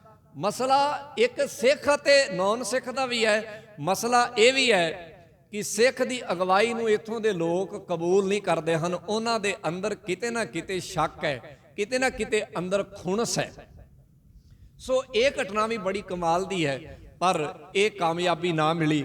ਇਸ ਤੋਂ ਬਾਅਦ ਜਦੋਂ ਅਸੀਂ ਪੜ੍ਹਦੇ ਹਾਂ ਤੇ ਬਹੁਤ ਸਾਰੀਆਂ ਲਹਿਰਾਂ ਵੀ ਚੱਲੀਆਂ, ਉਹਦੇ ਬਾਰੇ ਤੁਹਾਨੂੰ ਪਤਾ ਹੀ ਹੈ। ਗਦਰ ਲਹਿਰ ਚੱਲੀ, ਉਸ ਤੋਂ ਬਾਅਦ ਗੁਰਦੁਆਰਾ ਸੁਧਾਰ ਲਹਿਰ ਚੱਲੀ, ਬੱਬਰ ਅਕਾਲੀ ਲਹਿਰ ਚੱਲੀ, ਕੂਕਾ ਲਹਿਰ ਚੱਲੀ, ਨਾਮਧਾਰੀ ਲਹਿਰ ਚੱਲੀ। ਇਹ ਜਿੰਨੀਆਂ ਵੀ ਲਹਿਰਾਂ ਚੱਲੀਆਂ, ਸਿੰਘ ਸਭਾ ਲਹਿਰ ਚੱਲੀ, ਇਹਦੇ ਵਿੱਚ ਬਹੁਤ ਸਾਰੇ ਸਿੱਖਾਂ ਦੀਆਂ ਸ਼ਹੀਦੀਆਂ ਹੋਈਆਂ। ਇਹਨਾਂ ਲਹਿਰਾਂ ਦਾ ਇੱਕੋ ਹੀ ਮਕਸਦ ਸੀਗਾ, ਕਿਸੇ ਤਰੀਕੇ ਦੇ ਨਾਲ ਆਪਣੇ ਲੋਕਾਂ ਨੂੰ ਗੁਲਾਮੀ ਚੋਂ ਆਜ਼ਾਦੀ ਵੱਲ ਚੱਲਣਾ। ਇਹ ਸਾਰੀਆਂ ਲਹਿਰਾਂ ਪੰਜਾਬ ਵਿੱਚੋਂ ਚੱਲੀਆਂ। ਇੱਕ ਗੱਲ ਅਸੀਂ ਬੜੇ ਮਾਣ ਨਾਲ ਕਹਿੰਦੇ ਹਾਂ ਕਿ ਭਾਰਤ ਦੀ ਆਜ਼ਾਦੀ ਵਿੱਚ ਜਿੰਨੀਆਂ ਲਹਿਰਾਂ ਪੰਜਾਬ ਦੀ ਧਰਤੀ ਤੋਂ ਤੇ ਗੁਰੂ ਘਰ ਤੋਂ ਚੱਲੀਆਂ, ਸ਼ਾਇਦ ਉਨੀਆਂ ਲਹਿਰਾਂ ਪੂਰੇ ਭਾਰਤ 'ਚ ਨਾ ਚੱਲੀਆਂ ਹੋਣ ਜਿੰਨੀਆਂ ਕੱਲੀਆਂ ਪੰਜਾਬ 'ਚ ਚੱਲੀਆਂ ਨੇ। ਗਿਣ ਕੇ ਦੇਖ ਲਓ।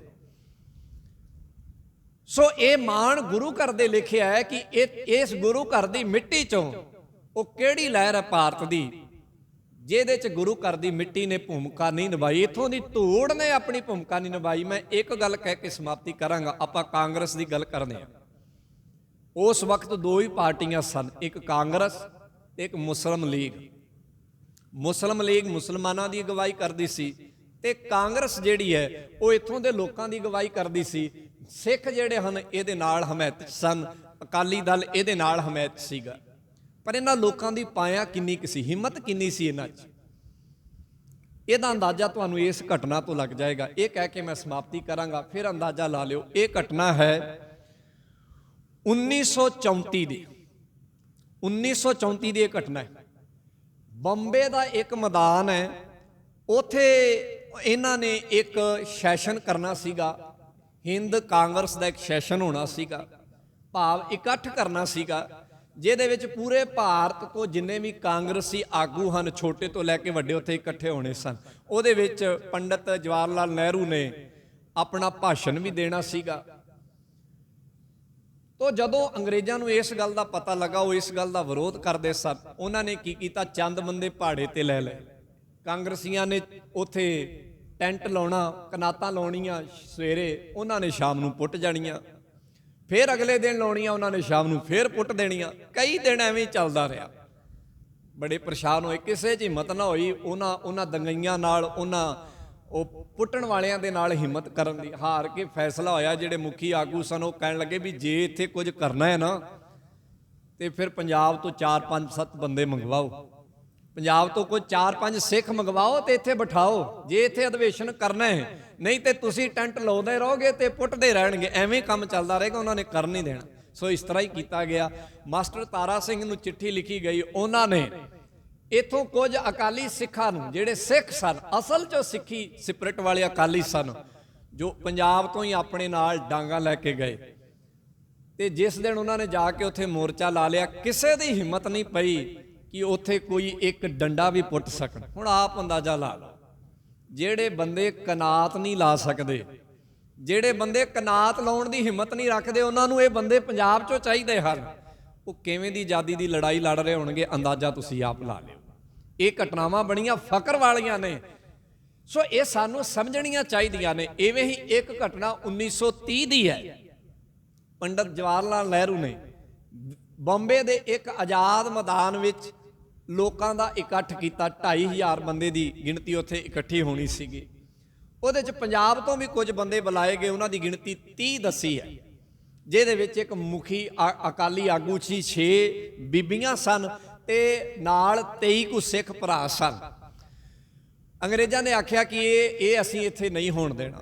ਉਹਨਾਂ ਨੇ ਅੱਗਿਓਂ ਉਹੀ ਕੰਮ ਕੀਤਾ, ਡਾਂਗਾ ਲੈ ਕੇ ਆ ਗਏ। ਜਦੋਂ ਡਾਂਗਾ ਲੈ ਕੇ ਆਏ ਗਏ ਤੇ ਜਿਹੜੇ ਪੰਡਿਤ ਜਵਾਹਰ ਲਾਲ ਨਹਿਰੂ ਹੁਣਾਂ ਬੰਦੇ ਇਕੱਠੇ ਕੀਤੇ ਸੀ ਨਾ, ਕੋਈ ਬੰਗਾਲ 'ਚੋਂ, ਕੋਈ ਕਿਤਿਓਂ ਤੇ ਕੋਈ ਕਿਤਿਓਂ, ਜਦੋਂ ਵੇਖਿਆ ਕਿ ਡਾਂਗਾ ਪੈਣ ਲੱਗੀਆਂ ਨੇ, ਕੋਈ ਮੈਦਾਨ 'ਚ ਨਹੀਂ ਖੜਿਆ। ਜਿਹਨੂੰ ਜਿੱਧਰੋਂ ਰਾਹ ਮਿਲਿਆ ਉਹ ਭੱਜ ਗਿਆ।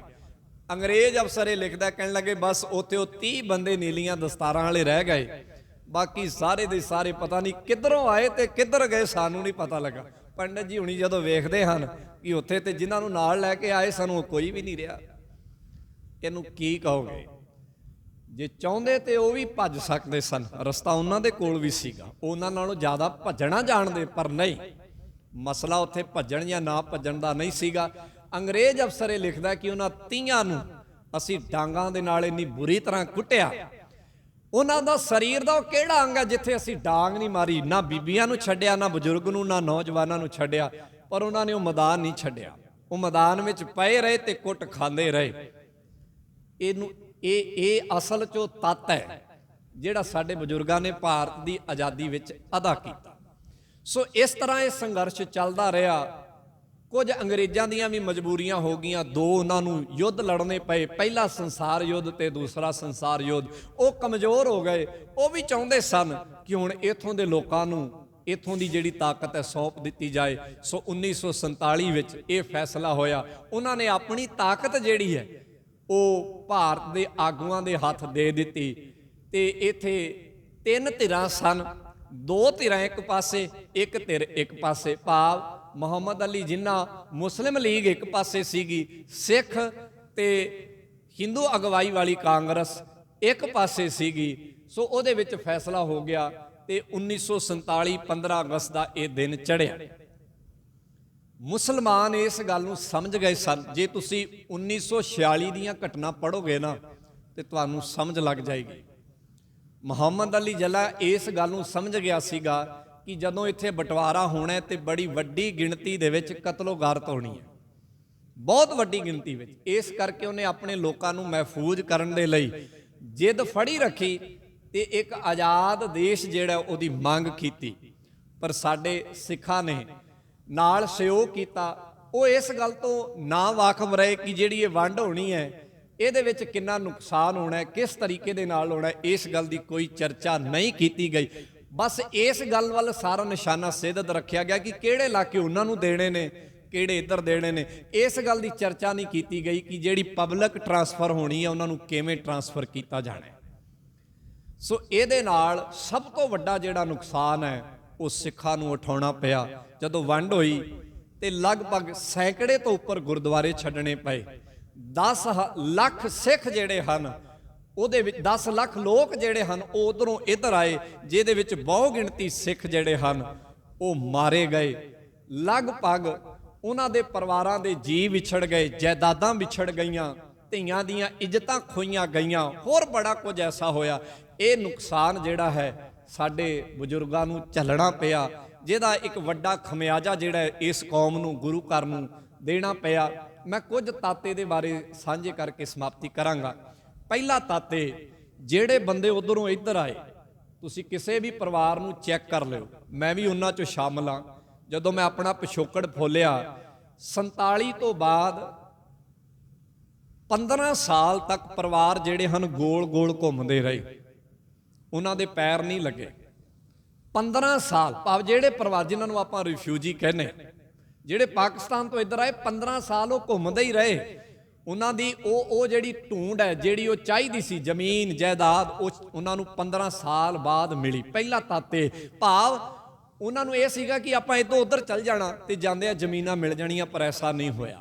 15 ਸਾਲ ਤੱਕ ਉਹ ਵਿਚਾਰੇ ਗੋਲ ਗੋਲ ਘੁੰਮਦੇ ਰਹੇ। ਤੁਸੀਂ ਵੇਖੋ ਉਸ ਪੀੜ੍ਹੀ 'ਚ ਜਿਹੜੇ ਪੈਦਾ ਹੋਏ, ਬਹੁਤੇ ਬੰਦੇ ਸਾਡੇ ਪੜ੍ਹ ਨਹੀਂ ਸਕੇ, ਗੁਰਬਾਣੀ ਤੋਂ ਦੂਰ ਹੋ ਗਏ, ਹੋਰ ਬੜੀਆਂ ਲਾਮਤਾਂ ਸਨ, ਕਿਉਂਕਿ ਰੋਟੀ ਪਾਣੀ ਦਾ ਲਾਲਾ ਪੈ ਗਿਆ। ਪਹਿਲਾ ਤਾਤੇ ਜਿਹੜੇ ਉਧਰੋਂ ਆਏ, ਉਹਨਾਂ ਦੇ ਪੈਰ ਨਹੀਂ ਲੱਗੇ ਛੇਤੀ, ਬੜਾ ਔਖਾ ਹੋ ਗਿਆ। ਦੂਜਾ, ਜਿਹੜੇ ਉਧਰ ਵਿਆਹੇ ਸਨ ਜਾਂ ਬੱਚਿਆਂ ਵਾਲੇ ਸਨ, ਉਹਦੇ ਵਿੱਚ ਕੀ ਹੋਇਆ, ਇੱਕ ਅਨੁਪਾਤ ਪੈਦਾ ਹੋ ਗਿਆ। ਕਿਉਂਕਿ ਜਦੋਂ ਹਮਲਾ ਹੋਇਆ ਤੇ ਉਸ ਹਮਲੇ ਵਿੱਚ ਉਹਨਾਂ ਸੋਚਿਆ ਕਿ ਲੜਕੀਆਂ ਨੂੰ ਨਾਲ ਖੜਨਾ ਮਹਿਫੂਜ਼ ਨਹੀਂ, ਧੀਆਂ ਨੂੰ ਨਾਲ, ਮਾਵਾਂ ਨੂੰ ਨਾਲ ਖੜਨਾ ਮਹਿਫੂਜ਼ ਨਹੀਂ। ਇਸੇ ਕਰਕੇ ਬਹੁਤ ਸਾਰੇ ਸਿੱਖਾਂ ਨੇ ਜਾਂ ਤੇ ਆਪਣੀਆਂ ਘਰ ਵਾਲੀਆਂ ਧੀਆਂ ਨੂੰ ਆਖਿਆ ਕਿ ਛੂਆਂ 'ਚ ਛਾਲਾ ਮਾਰ ਦਿਓ, ਜਾਂ ਆਪਣੇ ਹੱਥਾਂ ਨਾਲ ਉਹਨਾਂ ਦਾ ਕਤਲ ਕੀਤਾ। ਇੱਕ ਮਾਰ ਪਈ। ਕੱਲ ਮੈਂ ਘਟਨਾ ਪੜ੍ਹ ਰਿਹਾ ਸੀਗਾ, ਇੱਥੇ ਸਰਦਾਰ ਜੀ ਰਹਿੰਦੇ ਨੇ ਗਿੱਲ ਰੋਡ ਤੇ ਉਹਨਾਂ ਦੀ ਦੁਕਾਨ ਹੈ, ਸ਼ੇਖੂਪੁਰੀ ਉਹਨਾਂ ਦਾ ਤਖੱਲਸ ਹੈ। ਉਹਨਾਂ ਦੀ ਘਟਨਾ ਰਿਕਾਰਡ ਹੋਈ ਹੈ। ਉਹਨਾਂ ਲਿਖਿਆ ਕਿ ਉਹਨਾਂ ਦੇ ਘਰ 2 ਪੁੱਤਰ ਸਨ, 2 ਬੱਚੇ ਸਨ, ਇੱਕ ਧੀ ਸੀ ਤੇ ਇੱਕ ਪੁੱਤ ਸੀਗੀ। ਮੈਂ ਇਹ ਤੱਤ ਰੱਖਣ ਲੱਗਾ ਕਿ ਸਮਝੋ ਕਿਹੋ ਜਿਹਾ ਦੁੱਖ ਸੀਗਾ। ਜਿਹੜੀ ਧੀ ਸੀ ਉਹ ਪਾਜ ਸੀਗੀ, ਪੁੱਤ ਜਿਹੜਾ ਉਹ ਸਹੀ ਸੀਗਾ, ਉਹਦੀ ਉਮਰ ਉਸ ਵੇਲੇ 17 ਸਾਲ ਸੀ, ਧੀ ਛੋਟੀ ਸੀ, ਉਹ 15 ਕੁ ਸਾਲਾਂ ਦੀ ਸੀ। ਜਦੋਂ ਪਤਾ ਲੱਗਾ ਕਿ ਹੁਣ ਛੱਡ ਕੇ ਜਾਣਾ ਪੈਣਾ ਤੇ ਬਾਪ ਆਪਣੇ ਪੁੱਤ ਨੂੰ ਕਹਿੰਦਾ ਹੈ, ਪੁੱਤ ਇਸ ਭੈਣ ਨੂੰ ਹੁਣ ਇੱਥੇ ਛੱਡਣਾ ਪੈਣਾ, ਇਹਨੂੰ ਇੱਥੇ ਛੱਡ ਕੇ ਜਾਣਾ। ਭਰਾ ਦਾ ਭੈਣ ਨਾਲ ਪਿਆਰ ਬੜਾ ਸੀਗਾ, ਉਹ ਪਾਜ ਸੀਗੀ, ਇਸ ਕਰਕੇ ਜ਼ਿਆਦਾ ਪਿਆਰ ਪੈ ਗਿਆ। ਉਹ ਜਿੱਥੇ ਵੀ ਉਹਨੇ ਜਾਣਾ ਉਹਨੂੰ ਚੁੱਕ ਕੇ, ਜੇ ਖੇਤਾਂ ਜਾਣਾ ਭੈਣ ਨੂੰ ਨਾਲ ਲੈ ਜਾਣਾ, ਜੇ ਉਹਨੂੰ ਕੋਈ ਕਿਰਿਆ ਕਰਾਉਣੀ ਉਹਨੇ ਤਾਂ ਉਹਨੇ ਆਪਣੇ ਨਾਲ ਲੈ ਜਾਣਾ। ਉਹਨਾਂ ਦਾ ਪਿਆਰ ਬੜਾ ਸੀ। ਤੇ ਜਦੋਂ ਉਹ ਦਿਨ ਆਇਆ 15 ਅਗਸਤ ਦਾ, ਪਿੰਡ ਸਾਰਾ ਨਿਕਲ ਗਿਆ, ਜੰਡਿਆਲਾ ਉਹਨਾਂ ਦਾ ਪਿੰਡ ਸੀਗਾ। ਤੇ ਬਾਪੂ ਕਹਿਣ ਲੱਗਾ ਵੀ ਹੁਣ ਤੂੰ ਇਹਨੂੰ ਨਾਲ ਨਹੀਂ ਖੜ ਸਕਦਾ। ਫਿਰ ਕਹਿੰਦੇ ਕੀ ਕਰੀਏ? ਕਹਿੰਦੇ ਖੂਹ ਛਾਲ ਦੇ ਦਈਏ। ਖੂਹ ਬੜਾ ਦੂਰ ਸੀਗਾ, ਲਾਂਭੇ ਸੀਗਾ। ਕਹਿਣ ਲੱਗਾ ਚੱਕੀ ਲਾਗੇ ਪਈ ਹੈ, ਬਸ ਹੁਣ ਚੱਕੀ ਦੇ ਪੂੜਾ ਨਾਲ ਹੀ ਇਹਦਾ ਕੰਮ ਕਰਦੇ। ਤਾਂ ਕਹਿੰਦੇ ਉਸ ਭਰਾ ਨੇ, 17 ਸਾਲ ਦੇ ਉਸ ਭਰਾ ਨੇ ਬਾਪੂ ਦੇ ਕਹਿਣ ਤੇ, ਹਾਲਾਂਕਿ ਉਹਦਾ ਮਨ ਨਹੀਂ ਸੀਗਾ, ਪਰ ਜਦੋਂ ਭੈਣ ਨੇ ਵਾਸਤਾ ਪਾਇਆ ਕਿ ਵੀਰਾ ਤੂੰ ਆਪਣੀ ਜਾਨ ਬਚਾ ਲਾ ਤੇ ਮੈਨੂੰ ਤੂੰ ਇੱਥੇ ਜੋ ਜਿਵੇਂ ਮੈਂ ਆ ਉਹ ਕਰ ਲੈ। ਕਹਿੰਦੇ ਵੀ ਜਦੋਂ ਪਹਿਲੀ ਵਾਰੀ ਉਹਦੇ ਸਿਰ 'ਚ ਚੱਕੀ ਦਾ ਪੁੜ ਮਾਰਿਆ ਤੇ ਉਹ ਮਰੀ ਨਾ, ਫਿਰ ਦੂਜੀ ਵਾਰੀ ਉਹਨੇ ਆਪਣੇ ਭਰਾ ਨੂੰ ਆਪ ਆਖਿਆ ਭੈਣ ਨੇ ਕਿ ਵੀਰਾ ਇੱਕ ਹੋਰ ਮਾਰ ਦੇ ਤਾਂ ਕਿ ਮੇਰੀ ਜਾਨ ਸੌਖੀ ਨਿਕਲ ਜਾਏ। ਸੋ ਇਹ ਇੱਕ ਘਟਨਾ ਨਹੀਂ, ਇਵੇਂ ਦੀਆਂ ਹਜ਼ਾਰ ਘਟਨਾਵਾਂ ਨੇ। ਸੋ ਇੱਕ ਵੀ ਸਿੱਖਾਂ ਨੂੰ ਆਪਣੇ ਜੀਆਂ ਨੂੰ ਆਪ ਮਾਰਨਾ ਪਿਆ, ਕਾਹਦੇ ਵਾਸਤੇ? ਕਿ ਕਿਤੇ ਇਹਨਾਂ ਦੀਆਂ ਇੱਜ਼ਤਾਂ ਖਰਾਬ ਨਾ ਹੋ। ਇਹ ਦੂਜਾ ਤੱਤ ਸੀਗਾ। ਤੀਜਾ ਤੱਤ ਇਹ ਕਿ ਜਦੋਂ ਉਹ ਇੱਧਰ ਆਉਣ ਲੱਗੇ ਤੇ ਰਸਤੇ ਦੇ ਵਿੱਚ ਜਿਹੜੇ ਪਾਣੀ ਦੇ ਸਾਧਨ ਸਨ ਉਹਦੇ ਵਿੱਚ ਜ਼ਹਿਰ ਮਿਲਾ ਦਿੱਤੀ ਗਈ। ਕਈ ਥਾਵਾਂ ਤੇ ਜਿਹੜਾ ਹੈ ਲਾਸ਼ਾਂ ਵਿੱਚ ਸੁੱਟ ਦਿੱਤੀਆਂ ਗਈਆਂ। ਬਹੁਤ ਸਾਰੇ ਬੰਦੇ ਜਿਹੜੇ ਹਨ ਉਸ ਪਾਣੀ ਨੂੰ ਪੀ ਕੇ ਰਸਤੇ ਦੇ ਵਿੱਚ ਹੀ ਜਿਹੜਾ ਹੈ ਉਹ ਮਰ ਮੁੱਕ ਗਏ। ਇਸ ਤੋਂ ਬਾਅਦ ਅਗਲਾ ਤੱਤ ਇਹ ਹੈ ਕਿ ਕਿਸੇ ਨੇ ਇਸ ਬਰਬਾਦੀ ਦਾ ਜ਼ਿੰਮੇਵਾਰ ਆਪਣੇ ਆਪ ਨੂੰ ਜ਼ਿੰਮੇਵਾਰ, ਨਾ ਤਾਂ ਨਹਿਰੂ ਹੁਣ ਆਪਣੇ ਆਪ ਨੂੰ ਜ਼ਿੰਮੇਵਾਰ ਮੰਨਿਆ, ਨਾ ਉਹਨਾਂ ਨੇ ਜਿਨ੍ਹਾਂ ਹੁਣ ਆਪਣੇ ਆਪ ਨੂੰ ਜ਼ਿੰਮੇਵਾਰ ਮੰਨਿਆ ਕਿ ਇੰਨੇ ਬੰਦਿਆਂ ਦਾ ਕਤਲੋ ਗਾਰਤ ਹੋਈ ਹੈ, ਇਹਦਾ ਜ਼ਿੰਮੇਵਾਰ ਕੌਣ ਹੈ? ਅਜੇ ਤੱਕ ਕਾਨੂੰਨੀ ਤੌਰ ਤੇ ਕਿਸੇ ਨੇ ਜ਼ਿੰਮੇਵਾਰੀ ਨਹੀਂ ਮੰਨੀ। ਇਹ ਹਾਲਾਤ ਬੜੇ ਬੁਰੇ ਸਨ। ਇਹ ਆਜ਼ਾਦੀ ਦਾ ਮੁੱਲ ਸਾਡੇ ਬਜ਼ੁਰਗਾਂ ਨੇ ਤਾਰਿਆ। ਮੇਰੇ ਦਾਦਾ ਜੀ ਜਿਨ੍ਹਾਂ ਦਾ ਮੈਂ ਪੂਰਾ ਇੰਟਰਵਿਊ ਰਿਕਾਰਡ ਕੀਤਾ, YouTube ਤੇ ਵੀ ਪਾਇਆ, ਉਹਨਾਂ ਦੱਸਿਆ, ਮੈਂ ਉਹ ਕਹਿ ਕੇ ਸਮਾਪਤੀ ਕਰਨ ਲੱਗਾ, ਉਹ ਉਸ ਵੇਲੇ ਲਗਭਗ 15 ਕੁ ਸਾਲ ਦੇ ਸਨ, ਉਹਨਾਂ ਨੂੰ ਸਾਰੀ ਘਟਨਾਵਾਂ ਯਾਦ ਨੇ। ਉਹ ਕਹਿੰਦੇ ਜਦੋਂ ਅਸੀਂ ਬਾਰਡਰ ਪਾਰ ਕਰਕੇ ਭਾਦੋਂ ਦੀ ਸੰਗਰਾਂਦ ਵਾਲੇ ਦਿਨ ਤੁਰੇ ਸਾਂ, ਭਾਦੋਂ ਦੀ ਸੰਗਰਾਂਦ ਸੀ ਉਹ ਦਿਨ, ਕਹਿੰਦੇ ਜਦੋਂ ਬਾਰਡਰ ਪਾਰ ਕਰਕੇ ਫਿਰੋਜ਼ਪੁਰ ਆਏ ਤੇ ਮੀਂਹ ਬੜੀ ਜ਼ੋਰ ਦੀ ਪਿਆ ਤੇ ਅਸੀਂ ਸਟੇਸ਼ਨ ਤੇ ਆ ਗਏ। ਕਹਿੰਦੇ 7 ਦਿਨ ਅਸੀਂ ਇੱਕ ਡੱਬੇ 'ਚ ਪਏ ਰਹੇ, 7 ਦਿਨ ਇੱਕ ਡੱਬੇ 'ਚ, ਆਲੇ ਦੁਆਲੇ ਪਾਣੀ ਸੀਗਾ। ਅਸੀਂ ਉੱਥੇ ਹੀ ਪਾਣੀ ਪੀ ਲੈਣਾ ਤੇ ਉੱਥੇ ਹੀ ਸਰੀਰ ਦੀ ਕਿਰਿਆ ਕਰ ਲੈਣੀ। ਅੰਦਾਜ਼ਾ ਲਾ ਲਓ ਕਿਹੋ ਜੀ ਜ਼ਿੰਦਗੀ ਹੋਏਗੀ। ਇਹੋ ਜਿਹੇ ਇਹ ਮੇਰੇ ਦਾਦੇ ਦੇ ਅੱਖੀਂ ਵੇਖੇ ਤੇ ਹੱਡੀ ਹੰਡਾਏ ਸੱਚ ਸਨ। ਇਹੋ ਜਿਹੇ ਹੋਰ ਕਿੰਨੇ ਪਰਿਵਾਰ ਹੋਣਗੇ। ਇਹ ਤਕਲੀਫਾਂ ਨੂੰ ਕੌਣ ਦੱਸੇਗਾ? ਜਿਹੜੇ ਬੰਦੇ ਮਾਨਸਿਕ ਤੌਰ ਤੇ ਉਦੋਂ ਬਿਮਾਰ ਹੋ ਗਏ, ਉਹ ਉਹਨਾਂ ਦਰਿੰਦਗੀਆਂ ਨੂੰ ਦੇਖ ਕੇ। ਸੋ ਬੜਾ ਕੁਝ ਹੈ। ਆਜ਼ਾਦੀ ਕਹਿ ਲੈਣੀ ਕਿ ਫਲਾਣਾ ਝੰਡਾ ਲਾ ਲਓ, ਫਲਾਣਾ ਝੰਡਾ ਲਾ ਲਓ, ਇਹ ਗੱਲਾਂ ਕਹਿਣੀਆਂ ਬੜੀਆਂ ਸੌਖੀਆਂ ਨੇ। ਜਿਨ੍ਹਾਂ ਇਹਦੇ ਬਦਲੇ ਮੁੱਲ ਤਾਰਿਆ, ਕਦੀ ਉਹਨਾਂ ਨੂੰ ਪੁੱਛ ਕੇ ਤੇ ਵੇਖੋ ਉਹ ਕਿਹੋ ਜੀ ਜਹਿਨੀਅਤ ਵਿੱਚੋਂ ਨਿਕਲੇ ਹਨ। ਸੋ ਬੜਾ ਔਖਾ ਹੈ। ਸਾਡੇ ਗੁਰੂ ਘਰ ਨੇ ਇਸ ਆਜ਼ਾਦੀ 'ਚ ਬੜੀ ਅਹਿਮ ਭੂਮਿਕਾ ਨਿਭਾਈ ਹੈ। ਪਰ ਦੁੱਖ ਦੀ ਗੱਲ ਹੈ ਕਿ ਇਸ ਭਾਰਤ ਵਿੱਚ ਇਸ ਗੱਲ ਨੂੰ ਬੜਾ ਮਨਫੀ ਤੇ ਬੜਾ ਛੋਟਾ ਕਰਕੇ ਵੇਖਿਆ ਜਾਂਦਾ ਹੈ। ਜਦੋਂ ਅਸੀਂ ਇਹਨੂੰ ਅਸੀਂ ਸਿੱਖ ਹੋਣ ਦੇ ਨਾਤੇ ਇਸ ਗੱਲ ਨੂੰ ਸਮਝਣਾ ਹੈ, ਇਹਨਾਂ ਘਟਨਾਵਾਂ ਨੂੰ ਪੜ੍ਹਨਾ ਹੈ ਤੇ ਮਨ ਕਰਨਾ ਹੈ ਕਿ ਸਾਡੇ ਬਜ਼ੁਰਗਾਂ ਨੇ ਕਿੱਡਾ ਵੱਡਾ ਮੁੱਲ ਤਾਰਿਆ। ਸੋ ਹੋਈਆਂ ਭੁੱਲਾਂ ਗਲਤੀਆਂ ਦੀ ਖਿਮਾ ਕਰਨੀ, ਸਤਿਗੁਰੂ ਸਮਤ ਬਖਸ਼ਣ ਤੇ ਅਸੀਂ ਆਪਣੇ ਅੰਦਰ ਉਹ ਤੱਤ ਜਿਹੜਾ ਹਮੇਸ਼ਾ ਕਾਇਮ ਰੱਖੀਏ ਜੋ ਸਾਡੇ ਬਜ਼ੁਰਗਾਂ 'ਚ ਸੀਗਾ। ਜੇ ਸੁਖ ਦੇ ਤਾਂ ਤੁਝੈ ਅਰਾਧੀ, ਦੁੱਖ ਵੀ ਤੁਝੈ ਧਿਆਈ, ਜੇ ਭੁੱਖ ਦੇ ਤਾਂ ਇਤਹੀ ਰਾਜਾਂ, ਦੁੱਖ ਵਿੱਚ ਸੁਖ ਮਨਾਈ। ਸੋ ਸ਼ੁਕਰ ਵਿੱਚ ਜੀਏ। ਇਸੇ ਕਰਕੇ ਉਹ ਉਜੜ ਕੇ ਵੀ ਵਸ ਗਏ ਤੇ ਜਿਹੜੇ ਵਸਦੇ ਸਨ ਉਹ ਦੁਬਾਰਾ ਚੰਗੀ ਤਰ੍ਹਾਂ ਵਸ ਨਹੀਂ ਸਕੇ। ਭਾਵ ਜਿਨ੍ਹਾਂ ਉਜਾੜਨ ਦੀ ਕੋਸ਼ਿਸ਼ ਕੀਤੀ ਉਹ ਸਾਡੇ ਜਿਨ੍ਹਾਂ ਅਗਾਂਹ ਨਹੀਂ ਵੱਧ ਸਕੇ। ਭਾਰਤ ਦੀ ਧਰਤੀ ਤੇ ਤੁਸੀਂ ਦੇਖ ਸਕਦੇ ਹੋ, ਇੱਥੇ ਵੇਖ ਸਕਦੇ ਹੋ, ਸਾਰਾ ਨਤੀਜਾ ਸ਼ੁਕਰ ਦਾ ਹੈ। ਵਾਹਿਗੁਰੂ ਜੀ ਕਾ ਖਾਲਸਾ, ਵਾਹਿਗੁਰੂ ਜੀ ਕੀ ਫਤਿਹ। ਰਾਮ ਕਲੀ ਮਹੱਲਾ ਤੀਜਾ। ਆਨੰਦ ਏਕ ਓੰਕਾਰ ਸਤਿਗੁਰ ਪ੍ਰਸਾਦ, ਆਨੰਦ ਪਿਆ ਮੇਰੀ ਮਾਏ, ਸਤਿਗੁਰੂ ਮੈਂ ਪਾਇਆ। ਰਾਗ ਰਤਨ ਪਰਵਾਰ ਪਰੀਆਂ ਸ਼ਬਦ ਗਾਵਣ ਆਈਆਂ, ਕਹਿ ਨਾਨਕ ਆਨੰਦ ਹੋਵਾ ਸਤਿਗੁਰੂ ਮੈਂ ਪਾਇਆ। ਹਰ ਨਾ ਰਹੋ ਤੂੰ ਮਨ ਮੇਰੇ, ਦੁਖ ਸਭ ਵਿਸਾਰਣਾ। ਸਮਨਾ ਗਲਾਂ ਸਮਰੱਥ ਸੁਆਮੀ, ਸੋ ਕਿਉ ਮਨੋ ਵਿਸਾਰੇ। ਸਾਚੇ ਸਾਹਿਬਾ ਕਿਆ ਨਹੀਂ ਕਰਤੇ ਰਹਿ, ਸਦਾ ਸਿਫਤ ਸਲਾਹ ਤੇਰੀ, ਨਾਮ ਮਨ ਵਸਾਵੇ। ਕਹਿ ਨਾਨਕ ਸੱਚੇ ਸਾਹਿਬ ਕਿਆ ਨਹੀਂ ਕਰਤੇ ਰਹਿ, ਸਾਚਾ ਨਾਮ ਮੇਰਾ ਆਧਾਰੋ। ਕਰ ਸ਼ਾਂਤ ਸੁਖ ਮਨ ਆਏ ਵਸਿਆ, ਜਿਨ ਇੱਛਾ ਸਭ ਪੁਜਾਈਆਂ। ਕਹਿ ਨਾਨਕ ਸੁਣੋ ਸੰਤੋ ਸ਼ਬਦ ਤਰੋ ਪਿਆਰੋ, ਸਾਚਾ ਨਾਮ ਮੇਰਾ ਆਧਾਰੋ ਆਜੇ। ਘਰ ਸੁਭਾਗੈ ਸ਼ਬਦ ਵਾਜੇ, ਕਲਾ ਜਿਤ ਕਰਤਾਰਿਆ।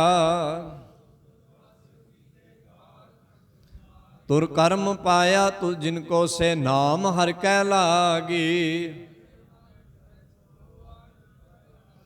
ਆਨੰਦ ਸੁਨੋ ਵਡ ਭਾਗਿਓ, ਸਗਲ ਮਨੋਰਥ ਪੂਰੇ। ਦੁਖ ਰੋਗ ਸੰਤਾਪ ਉਤਰੇ, ਸੁਣੀ ਸੱਚੇ ਬਾਣੀ। ਸੁਣਤੇ ਪੁਨੀਤ ਕਹਿਤੇ ਪਵਿੱਤ, ਸਤਿਗੁਰ ਰਹਾ ਭਰਪੂਰੇ। ਬਿਨਵੰਤ ਨਾਨਕ ਗੁਰ ਚਰਨ ਲਾਗੇ, ਵਾਜੇ ਅਨਹਦ ਤੂਰੇ। ਵਾਹਿਗੁਰੂ ਜੀ ਕਾ ਖਾਲਸਾ, ਵਾਹਿਗੁਰੂ ਜੀ ਕੀ ਫਤਿਹ। ਤੁਧ ਆਗੇ